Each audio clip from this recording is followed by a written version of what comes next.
శ్రీమహాగణాధిపతయే నమః.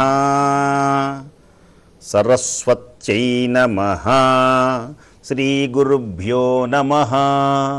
హరి ఓం.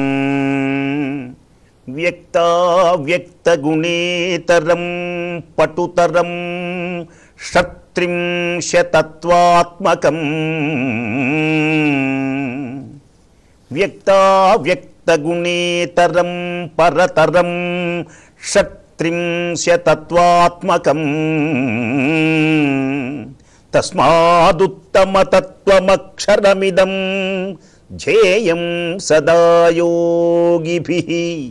ఓంకారాది సమస్తమంత్రజనకం సూక్ష్మాతిసూక్ష్మం పరం శాంతం పంచమమీశ్వరస్య వదనం ఖం వ్యాప్తి తేజోమయం.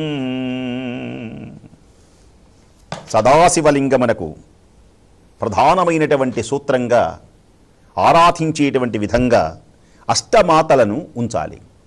సహస్ర జ్యోతిర్లింగార్చన దీని పేరు. మనం చెప్పుకుంటున్నటువంటి దాని పేరు సహస్ర జ్యోతిర్లింగార్చన. సమస్తమైనటువంటి లోగడ చెప్పుకున్నట్లుగా మనం ఉంచి ఇప్పుడు ఏమి చెయ్యాలి అంటే అష్టమాతలు ఉన్నారుగా. లోగడ చెప్పుకున్నాం అష్టమాతలు. అమ్మా నువ్వు తప్ప నాకు గతి లేదు. న జానామి పుణ్యం న జానామి తీర్థం న జానామి ముక్తిం లయం వా కదాచిత్. నాకు ఏమీ తెలియదమ్మా. అమ్మ దగ్గర నుంచొని అలా అనాలి. న జానామి దానం న చ ధ్యానయోగం న జానామి మంత్రం న చ స్తోత్రమంత్రం న జానామి పూజం న చ న్యాసయోగం గతిస్త్వం గతిస్త్వం త్వమేకా భవానీ. నాకు మార్గము నువ్వు కాక ఎవరమ్మా? నాకేమీ తెలియదే. న జానామి పుణ్యం పుణ్యం తెలియదు. న జానామి తీర్థం ఏ తీర్థములలో మునిగితే ఏ పాపాలు పోతాయో ఏం చెయ్యాలో కూడా నాకు తెలియదు. న జానామి ముక్తిం మోక్షం ఎలాంటిదో తెలియదు. లయం వా కదాచిత్ ఈ లయాలు ఈ పెద్ద పెద్ద పేర్లు నాకేమీ తెలియవు. న జానామి భక్తిం వ్రతం వాపి మాతః గతిస్త్వం గతిస్త్వం త్వమేకా భవానీ. నీ పాదపద్మములే అరుణారుణ శోభితతో వెలుగొందుతున్నటువంటి నీ పాదపద్మములు తప్ప నాకింక ఏమీ తెలియదమ్మా. కనుకనే నన్ను నీవు కాపాడవలసినటువంటి అవసరం ఉన్నది. ప్రణేశం రమేశం మహేశం సురేశం. అమ్మవారిని ఆరాధించిన తరువాత అష్టమాతలను పూజ చేసిన తరువాత ఆ అష్టమాతలకు చిహ్నముగా జ్యోతులను 8 జ్యోతులను ఉంచిన తరువాత అష్టమాతలకు క్రిందగా ఇంత విశాలమైన స్థలం కావాలి సహస్ర జ్యోతిర్లింగార్చన చేయాలి అంటే. ఆ తర్వాత ఏమి చేయాలి అంటే అష్టవసువులు అనేటువంటి వారిని ఉంచాలి. అష్టవసువులు అగ్ని పృథివీ వాయువు అంతరిక్షము ఆదిత్యుడు దివి దేవత చంద్రుడు నక్షత్రములు అష్టవసువులు అంటారు వీళ్ళని. ఈ అష్టవసువులను జ్యోతిర్మయముగా ఉంచాలి. ఈ అష్టవస్తువులలో ఒకడే పావనమైనటువంటి అష్టవసువులలో ఒకడే భీష్ముడుగా పుట్టాడు. గంగాభవాన్ని అందరిలో గంగలో కలిపేస్తూ ఉంటే శాపవశాత్తు పరమ పావనమైనటువంటి అష్టవసువులు అగ్ని పృథివీ వాయువు అంతరిక్షము ఆదిత్యుడు దివిదేవత చంద్రుడు నక్షత్రములు అని పేరు కలిగినటువంటి అష్టవసువులను ఈ ప్రదేశమునందు జ్యోతిర్మయంగా ఉంచాలి. ఆ తర్వాత అష్టభైరవులు అని ఉంటారు. ఈశ్వరుడు భైరవ అవతారాన్ని ఎత్తాడు. ఇది కాశీలో ఉంటుంది. కొన్ని శివక్షేత్రాల్లోనే ఉంటుంది. అన్ని శివ ఆలయాలలో భైరవ దర్శనం ఉండదు. ఆయన ఉత్తరం వైపు ఉంటాడు. ఈయన ఈ కాలభైరవుడు. దేవరాజ్య సేవ్యమాన పావనంగ్రి పంచకం. దేవరాజ్య సేవ్యమాన పావనంగ్రి పంచకం. వ్యాళయజ్ఞ సూత్రమిందు శేఖరం కృపాకరం. నారదాది యోగి బృంద వందితం దిగంబరం. కాశికాపురాధినాథ కాలభైరవం భజే. కాలభైరవుని గనక స్మరిస్తే ఏం జరుగుతుంది? దేవరాజ్య సేవ్యమాన పావనాంఘ్రి పంచకం వ్యాళయజ్ఞ సూత్రమిందు శేఖరం కృపాకరం నారదాది యోగి బృంద వందితం దిగంబరం కాశికాపురాధినాథ కాల భైరవం భజే శోకమోహ దైన్యలోపకోపతాపనాశనం శోకమోహ దైన్యలోపకోపతాపనాశనం. శోకము లేదు, కోపము లేదు, తాపము లేదు. అన్ని ఈశ్వరుని యొక్క పరిపూర్ణమైనటువంటి అనుగ్రహంతో భైరవుని యొక్క కాలభైరవ స్మరణ చేయాలి. అసలు శివాలయంలోకి వెళ్ళేటప్పుడు కాలభైరవ స్మరణ చేసుకుంటూ వెళ్ళాలి. హరహర మహాదేవ, సరే అది మంచి పద్ధతే. అయితే ఈ శ్లోకం చదువుకోవాలండి. ఇప్పుడు నేను చదివినటువంటి దేవరాజ్య సేవ్యమాన పావనాంఘ్రి పంచకం, పరమ పావనమైనటువంటి అష్టభైరవులు ఉంటారన్నమాట వీరు. అసితాంగుడు, రుద్రుడు, చండుడు, క్రోధుడు, ఉన్మత్తుడు, కపాలి, భీషణుడు, సింహారుడు అని పేరు కలిగినటువంటి 8 మంది అష్టభైరవులను ఆహ్వానించి అష్టభైరవుల చిహ్నంగా పరమ పావనమై పుణ్యప్రదమైనటువంటి రీతిలో జ్యోతులను వెలిగించి గంధపుష్పముల చేత అలంకరింపచేసి వివిధమైనటువంటి ఆ పారాయణ చేయాలి. సహస్ర జ్యోతిర్లింగార్చనలో సదాశివలింగములకు క్రింది భాగాన ఎడమవైపున నవగ్రహములను ఆరాధించాలి. మనం రోజు పంచాంగం చూసుకుంటాం, రోజు మన గ్రహాలు ఎలా ఉన్నాయో రోజు గ్రహాల యొక్క స్థితి చూస్తాం, రోజు రాసుల యొక్క స్థితి చూస్తాం, రోజు మన యొక్క జాతకం ఎలా ఉందో చూసుకుంటూ ఉంటాం. వీటన్నిటి మీద వేటి మీద ఆధారపడి ఉన్నదంటే నవగ్రహముల మీద ఆధారపడి ఉన్నది. ఎవరి నవగ్రహములు? సూర్యుడు, చంద్రుడు, కుజుడు, బుధుడు, గురుడు, శుక్రుడు, శని, రాహువు, కేతువు. నవగ్రహములు. వీటి చిహ్నంగా జ్యోతులను ఉంచాలి. ఆదిత్యాయ చ సోమాయ మంగళాయ బుధాయ చ గురుశుక్ర శనిభ్యశ్చ రాహవే కేతవే నమః. జపాకుసుమ సంకాశం కాశ్యపేయం మహాద్యుతిం సప్తాశ్వరధవారూఢం ప్రచండం కశ్యపాత్మజం శ్వేతపద్మధరం దేవం తం సూర్యం ప్రణమామ్యహం తం చంద్రం ప్రణమామ్యహం. నవగ్రహములను ఆరాధించాలి. వాటి కొన్ని మంత్రములు ఉంటాయి. ఆ మంత్రములతో ఆరాధించి పూజించాలి. నవగ్రహములు సదాశివలింగమునకు క్రింది భాగమున. ఇక నవగ్రహములకు ప్రక్కనే ఈ భూమిపై 7 నదులు ఉన్నాయి. ఈ 7 నదులను కూడా ఆహ్వానించాలి.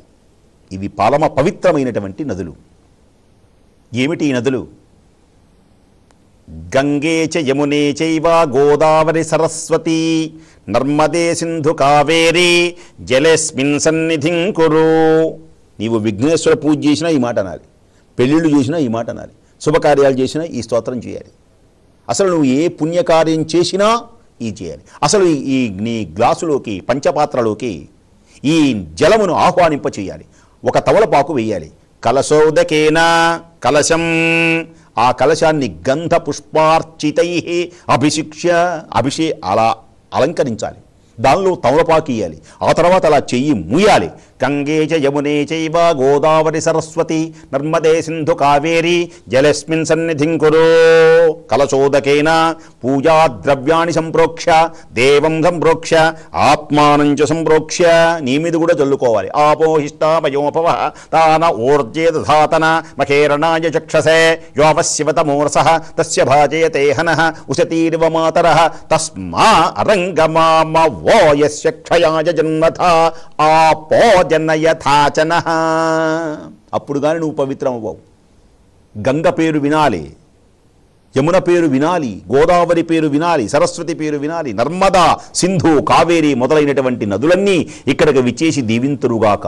ఈ నదులు ప్రవహిస్తూ ఉండాలి. విశాలమైన గంగ యమున నర్మదా సరస్వతి బ్రహ్మపుత్ర కృష్ణ సింధు తాపతి ఇరావతి. ఇన్ని నదులు ఉన్నాయన్నమాట. వీటిలో గంగ ప్రధానమైనటువంటిది. వీటిని 7 నదులు అంటారు. 7 నదులు. 7 నదులకు చిహ్నముగా 7 జ్యోతులను అలా పిలిచి ఆ 7 జ్యోతులను వెలిగించి ఆ జ్యోతులకు ఒక్కొక్క నదికి ఒక్కొక్క గంగ అమ్మవారిని ఆరాధిస్తూ అలా యమునా నదిని ఆరాధిస్తూ ఆ సమస్తమైనటువంటి నదుల స్తోత్రములు చదవాలి. ఇక సప్తఋషులు అని ఉన్నారు. సప్తఋషులు వీరు కూడా 7. ఇది ఎక్కడ ఉంచాలి అంటే 7 నదుల ప్రక్కనే ఈ జ్యోతులను 7 జ్యోతులు వెలిగించాలి. సప్తర్షి మండలం గగన మార్గంలో ఉంది. మనిషి పుట్టినటువంటి ఏ మానవుడైనా తల్లి, తండ్రి, గురువు దీవెన, మహర్షుల దీవెన, పెద్దల యొక్క దీవెన చేయాలి. 2 చేతులు ఇలా ఉంచి నమస్కారం చేయాలి. గుర్తుపెట్టుకోండి. ఎవరైతే చిన్నప్పటి నుంచి ఇలా 2 చేతులు జోడించి మహర్షులకు, పెద్దలకు నమస్కరిస్తారో పెద్దయిన తర్వాత తాను నమస్కారాలు పొందుతాడు. ఎవడైతే చిన్నప్పటి నుంచి నాకేం అని అహంకరించాడో దుర్యోధనులా, చివరికి వాడి జీవితాన్ని గడుపుకోవడానికి అందరికీ వంగి వంగి నమస్కారాలు చేసినా చివరికి గతి ఉండదు. అందుకని వినయ విధేయతలతో మానవుడు పెరగాలి, జ్ఞానంతో పెరగాలి. తన భవిష్యత్తు ఏమిటి అని బాల్యంలోనే ఆలోచించాలి. ఈ ఆలోచించగలగాలి అంటే పెద్దల యొక్క దీవెన కలగాలి. ఆ పెద్దలలో మహర్షులు తప్ప ఇంకెవరున్నారు ఈ లోకంలో? సప్తర్షులున్నారు. కశ్యప మహర్షి, అత్రి, భరద్వాజ, విశ్వామిత్ర, గౌతమ, వశిష్ఠ, జమదగ్ని మొదలైనటువంటి వారు మహర్షులు. వీరి సప్తర్షులు అంటారు. సప్తర్షులు అంటే కశ్యపుడు, అత్రి, భరద్వాజుడు, విశ్వామిత్రుడు, గౌతముడు, వశిష్ఠుడు, జమదగ్ని. వీళ్ళు ఒక్కొక్కళ్ళు ఒక్కొక్క గొప్పవాళ్ళు. కశ్యప మహర్షి వల్లనే ఈ లోకమంతా ఉద్భవించింది. బ్రహ్మమానసపుత్రుడు ఆయన. కశ్యపునికి హిరణ్యాక్ష, హిరణ్యకశ్యపులు పుట్టింది. కశ్యప అదితులకే వామనుడై విష్ణుమూర్తి అవతరించాడు. శ్రవణం అని పేరు కలిగినటువంటి నక్షత్రంలో. ఈ కశ్యపుడు చాలా గొప్పవాడు. ఈ గోత్రం కూడా చాలా పెద్ద గోత్రం అన్నమాట వీళ్ళలో. అడు తర్వాత అత్రి. అత్రి మహర్షి ఎవరు అంటే మీకు అవన్నీ సంక్షిప్తముగా తెలియచేస్తున్నాం. మనం చెప్పుకుంటున్నది సహస్ర జ్యోతిర్లింగార్చనలో అత్రి సప్తర్షుల్లో ఒక ఆయన. అత్రి ఎవరు? ఈ మహర్షి. అత్రి అంటే వేదాంతం ఏమిటి? త్రి కానిది అత్రి, నై తత్పురుష సమాసం అన్నమాట. సత్యము కానిది అసత్యము ఎలా అంటున్నామో అలాగే అత్రి, నా ప్లస్ అత్రి. అత్రి ఏమిటి? ఈ నా 3 కానిది ఏది?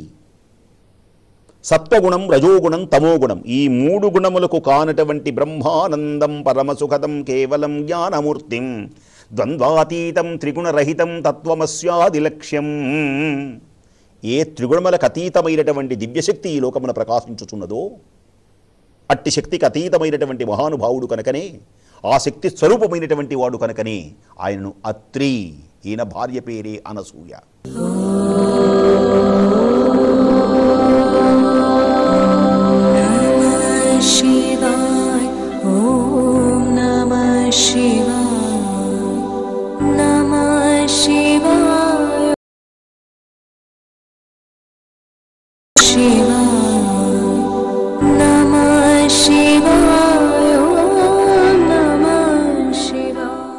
వీరికి సర్వశక్తి దత్తతమైంది. అందుచేతనే ఆయన పేరే దత్తాత్రేయుడు. బ్రహ్మ విష్ణు మహేశ్వర స్వరూపుడై దత్తం భజే గురు దత్తం భజే, అత్రి అనసూయ పుత్రం భజే. దత్తం భజే గురు దత్తం భజే, అత్రి అనసూయ పుత్రం భజే. దత్తం భజే. అత్రి యొక్క దివ్య కుమారుడై అవతరించాడు. ఆ మహర్షి పేరే ఆయనే 2వ వాడు భరద్వాజుడు. ఎవరి భరద్వాజుడు? వాల్మీకి యొక్క శిష్యుడు. భరద్వాజుని ఆశ్రమానికి రామచంద్ర ప్రభువు కూడా వెళ్ళారు. భరద్వాజుడు భరతుని కూడా పరీక్ష చేశాడు రామాయణంలో. యోగ్యమైనటువంటి శక్తి సమన్వితమైన ఈయన కథలు అనేకంగా మనకు ప్రకాశిస్తాయి. ఇక విశ్వామిత్రుడు. ఎవరి విశ్వామిత్రుడు? సుక్షత్రియ సంజాతుడై బ్రహ్మబలమే గొప్పదని భావించి ఈ రాజ్యము నాకెందుకని కామక్రోధ లోపమోహ మదమాశ్చర్యములకు అతీతుడై ఆ మహానుభావుడు రాజర్షి అయి, ఋషి అయి, బ్రహ్మర్షి అయి, సృష్టికి ప్రతిసృష్టి చేసినటువంటి వ్యక్తి అయి, గాయత్రీ మంత్రమునకు ద్రష్ట అయి, శ్రీరామచంద్ర ప్రభువునకు గురువై ఈ లోకమును ప్రకాశించాడు విశ్వామిత్ర మహర్షి. రామ కళ్యాణం తర్వాత ఇక విశ్వామిత్రుడి కథ ఉండదు. ఇతడు గాధేయుడుగా, కౌశికుడుగా అనేక రకములైనటువంటి పేర్లతో మనకు దర్శనమిస్తాడు. ఈయన సుక్షత్రియ సంజాతుడు. వశిష్ఠుని వల్ల జ్ఞానోపదేశం కలిగింది. మొట్టమొదటగా వశిష్ఠుని మీద ఆగ్రహం చెందినటువంటి వ్యక్తి, తదుపరి వశిష్ఠుని యొక్క దివ్యశక్తిని గ్రహించినటువంటి వ్యక్తి, విశ్వమునకు మిత్రుడైనటువంటి వాడు కనుకనే విశ్వామిత్రుడు. ఇది సవన దీర్ఘ సంధి చేసుకోకూడదు. విశ్వ అమిత్ర అని చేసుకోకూడదు. విశ్వస్య మిత్రం విశ్వామిత్రం అని వ్యుత్పత్తి చెప్పుకోవాలి. ఈ లోకములన్నిటికీ మేలు చేసినటువంటి వ్యక్తి ఎవరయ్యా అంటే విశ్వామిత్రుడు కనుక ఈయన విశ్వామిత్ర అనాలి. ఇతని యొక్క చరిత్ర రామాయణంలో అనేకమైనటువంటి గ్రంథములలో పురాణములలో కూడా విశిష్టంగా చెప్పబడి ఉంది.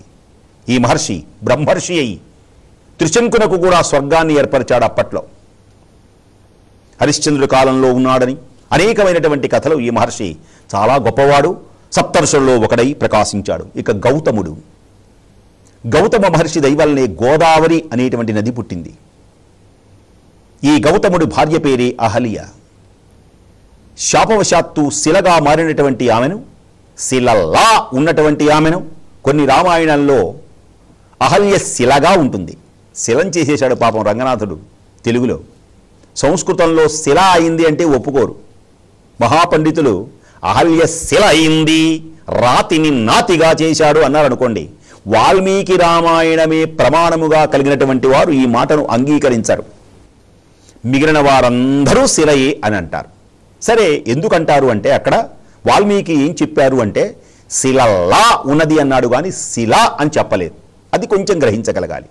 దుమ్ములో బడి చలించకుండా, తిండి లేకుండా, నీళ్లు లేకుండా పెక్కు వేలెండు పడి ఉండుమని గౌతముడు శపిస్తే రామచంద్రమూర్తి యొక్క దివ్య పాద చరణ స్పర్శతో ధూళి కణంతో రాతి నాతిలా మారింది, ప్రకాశించింది, దివ్య తేజస్సుతో వెలుగొందింది ఆ జగన్మాత. ఆమెను చేపట్టినటువంటి మహానుభావుడు గౌతముని యొక్క చరిత్ర. ఒక్క విషయం మీకు తెలియచేస్తాను. ఈ సహస్ర జ్యోతిర్లింగార్చన సమయంలో గంగ ఏ విధముగా భగీరథుని యొక్క కోరిక మేర ఈ భూమిపైకి విచ్చేసిందో, గౌతముడు అనేటువంటి పేరు కలిగినటువంటి మహర్షి యొక్క గొప్పతనాన్ని గ్రహించినటువంటి మహర్షులు ఈర్ష్య చెంది, అసూయ చెంది ఈతనిపై ఏదొక నింద వేయాలని భావించారు. అసలు మన ఆశ్రమం నుంచి వెళ్ళగొట్టాలి అనుకున్నారు. పాపం చూడండి, ఆనాడు ఈర్ష్యలు ఉన్నాయి, అసూయలు ఉన్నాయి, కోపాలు ఉన్నాయి, తాపాలు ఉన్నాయి, వేషాలు ఉన్నాయి, రోషాలు ఉన్నాయి, అన్నీ ఉన్నాయి. నీవార ధాన్యం పంట పండుతూ ఉంటే దానిలోకి ఒక కృత్రిమమైనటువంటి ఆవుని పంపించారు. ఆ ఆవు ధాన్యాన్ని మొత్తాన్ని, ఆ వరి చేను ఉన్నది కదా, ఆ చేలోకి వెళ్ళి ఆ పంట పైరు మొత్తాన్ని నాశనం చేస్తోంది ఆ ఆవు. గౌతముడు చూచాడు. పోనీ మేస్తున్నటువంటి ఆవుని తోలితే పాపం, తోలకపోతే మొత్తం తినేస్తోంది, నష్టపరుస్తోంది. ఏం చెయ్యాలి అనుకొని ఉభయత్రా పనికొచ్చేటువంటి విధంగా గౌతముడు అలా నీళ్లు తీసుకొని ఊరికి అలా ఆవు మీద చల్లాడు. అంటే ఇక ఆవు వెళ్ళిపోమ్మను అని అర్థం అన్నమాట. చెప్పకుండానే ఎప్పుడైతే చల్లాడో అది కృత్రిమమైన ఆవు కనుక, మహర్షులు పంపించిన ఆవు కనుక వెంటనే కిందపడి మరణించింది. చాటుగా ఉన్నటువంటి మహర్షులందరూ వచ్చారు. ఏయ్ గౌతమ మహర్షి, మహాపాపి అన్నారు మహర్షిని, గౌతమ మహర్షిని. నేనేం పాపం చేశాను? ఏం చేశావా? మేస్తున్నటువంటి ఆవుని సంహరించావు, గోహత్య చేశావు. నువ్వు బ్రాహ్మణులను నిందించిన, గోవులను హత్య చేసిన ఈ లోకంలో అతని పాపానికి నిష్కృతి లేదు. ఘోరమైనటువంటి మహాపాపం చేశావు. నువ్వు పాపాత్ముడివి, ఆశ్రమంలో ఉండడానికి వీల్లేదో అది గౌతముని మహర్షులందరూ కూడా నెట్టేశారు. పాపం ఆ గౌతముడు ఏం చేస్తాడు? నేను నీళ్లు చల్లానే, గోవు మరణించింది నిజమేననుకొని, మహాపాపం చేశాననుకొని బాధపడి, పాపములన్నీ పరిహారం అవ్వాలి అంటే ఎవరిని ఆరాధించాలి? గోహత్య, శిశు హత్య, భ్రూణ హత్య, ఇలాంటి రకరకాల హత్యలు ఉంటాయి. ఈ హత్యలు చేసేటువంటి ఈ హత్యల యొక్క పాపాలన్నీ పోవాలి అంటే ఏం చేయాలి అంటే ఆ మహేశుడైనటువంటి పరమాత్మను ఆరాధించాలి, ఈశ్వరుని శరణుజొచ్చాలి. హే చంద్రచూడ మదనాతకాశూలపాణి స్థానో గిరీశ గిరిజేశ మహేశ శంభో హే పార్వతీ హృదయ వల్లభా చంద్రమౌళే భూతాధిపా ప్రమథనాథ గిరీశ చాప. ఒక ప్రదేశంలో త్రియంబకం అనేటువంటి ప్రదేశంలో తపస్సు చేశాడు. ఈశ్వరుడు ప్రత్యక్షమై, గౌతమ మహర్షి కళ్ళు తెరు, నీవు చింతించవలసినటువంటి అవసరం లేదు. నీపై ఉన్నటువంటి ఈర్ష్యా ద్వేషాలతో నీ వాళ్ళే నీకు అపకారం చేశారు. నీవు చేసినటువంటి పాపమే లేదు. అయినా నా సందర్శన మహాభాగ్యాన్ని పొందావు తపస్సుతో. నీకేవరం కావాలో కోరుకో స్వామి. దుర్మార్గంతో ఆలోచించేటువంటి దుర్జయులైన దుర్మార్గపు దుష్ట వర్తనతో ఉన్నటువంటి వారిని మనస్సు మార్చు స్వామి. ఎంత గొప్పవాడు గౌతముడు. వాళ్ళని చంపమని చెప్పలా. వాళ్ళు పాపవర్తనుడై నన్ను అవమానించినా మంచి చేశారు స్వామి. వాళ్ళు నన్ను అవమానించారు కనుకనే నేను తపస్సు చేశాను కనుకనే మీ యొక్క సందర్శన మహాభాగ్యాన్ని పొందాను. మీ వారు చేసినటువంటి చెడైనా నాకు ఈ విధంగా మంచి జరిగింది కనుక వాళ్లకు మంచిని చెయ్యి స్వామి. గోమాత మరణించి ఉన్నది. మరణించినటువంటి గోవుని నేను చూడలేను. అది నా వల్ల మరణించింది. మరల సజీవనిగా చేయి స్వామి. ఆ గంగా జలంతో పావనం చేయి స్వామి అనగానే ఈశ్వరుడు ఆనాడు భగీరథుని కోసకై గంగను ఏ విధంగా భూమి మీదకు వదిలాడో ఈవేళ గౌతముని యొక్క కోరిక మేరకు గంగను భూమి మీదకు వదిలారు. త్రియంబకం నాసిక్ అనేటువంటి ప్రదేశంలోనే పుట్టింది, బయలుదేరింది. కొవ్వూరు అంటారు. కొవ్వూరు అని ఎందుకు పేరు వచ్చిందంటే మనకు గోదావరి జిల్లాలో గోదావరి నదికి ప్రక్కన ఒడ్డున ఉంటుంది కొవ్వూరు, అవతల రాజమండ్రి ఉంటుంది. కొవ్వూరు అని ఎందుకు పేరు వచ్చింది అంటే ఆంగ్లేయులు పెట్టిన పేరు అది. కౌ అంటే ఆవు, ఆవు యొక్క ప్రాణాన్ని ఇచ్చింది కనుక కౌ ఊరు కాస్త కార్యక్రమంలో కొవ్వూరు అయింది. గోమాతను రక్షించాడు. పడి ఉన్నటువంటి ఆ గోవు మీదగా గంగ ప్రవహించి ఆ గోవును బ్రతికించింది కనుక దాని పేరు గో ప్లస్ దా ప్లస్ వరే కలిపితే గోదావరి అయిందనమాట గంగ. గోదావరి అంటే అర్థం ఏమిటి? గో అంటే గోవు యొక్క, దా అంటే ప్రాణములను ఇచ్చిన, వరి అంటే శ్రేష్టమైంది కనుకనే ఆ నది పేరు గోదావరి అయింది. గౌతముడు తీసుకొని వచ్చాడు గనక, గౌతముని వల్ల ఈ గోదావరి వచ్చింది కనుక దీని పేరు గౌతమి అని కూడా పిలుస్తారు. గంగను భాగీరథి అని ఏ విధంగా పిలుస్తారో భగీరథుడు తీసుకొని వచ్చారని గోదావరిని గౌతమి అని కూడా పిలుస్తారు. ఆ గౌతమ మహర్షి యొక్క దివ్య శక్తి అమోఘమైనటువంటిది కనుకనే ఆ మహర్షి యొక్క దీవెన కలగడానికి జ్యోతిర్మయమైన సహస్ర జ్యోతిర్లింగార్చనలు అట్టిపెడతాం. వశిష్ఠ మహర్షి, జమదగ్ని మహర్షి, ఈ ఇద్దరి గురించి తర్వాత మనం తెలుసుకుంటాం. అట్టి పుణ్యమైనటువంటి సప్తర్షుల యొక్క దివ్య జ్యోతిర్లింగమై వెలుగొందుతున్నటువంటి సదాశివలింగమునకు సదా నమస్కారం చేస్తూ ఉమాకాంతాయ కాంతాయ కామితార్థప్రదాయిని శ్రీగిరీశాయ దేవాయ మల్లినాథాయ మంగళం.